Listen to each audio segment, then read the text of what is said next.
हमारी आज की कहानी का शीर्षक है खजाने की खोज।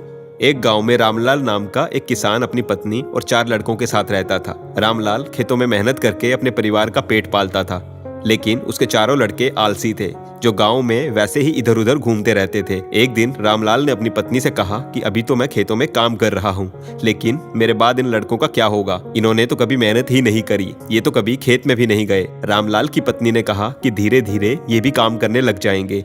समय बीतता गया और रामलाल के लड़के कोई काम नहीं करते थे। एक बार रामलाल बहुत बीमार पड़ गया। वह काफी दिनों तक बीमार ही रहा। उसने अपनी पत्नी को कहा कि वह चारों लड़कों को बुला कर लाए।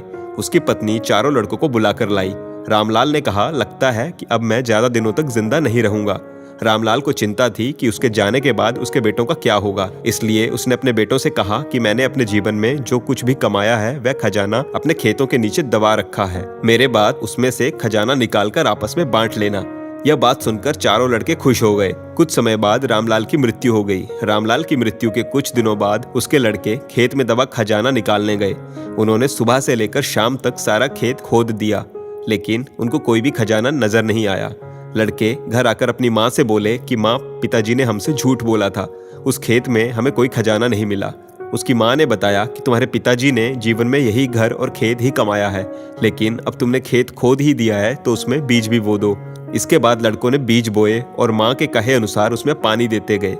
कुछ समय बाद फसल पककर तैयार हो गई, जिसको बेचकर लड़कों को अच्छा मुनाफा हुआ, जिसे लेकर वे अपनी माँ के पास पहुंचे। माँ ने कहा कि तुम्हारी मेहनत ही असली खजाना है, यही तुम्हारे पिताजी तुमको समझाना चाहते थे।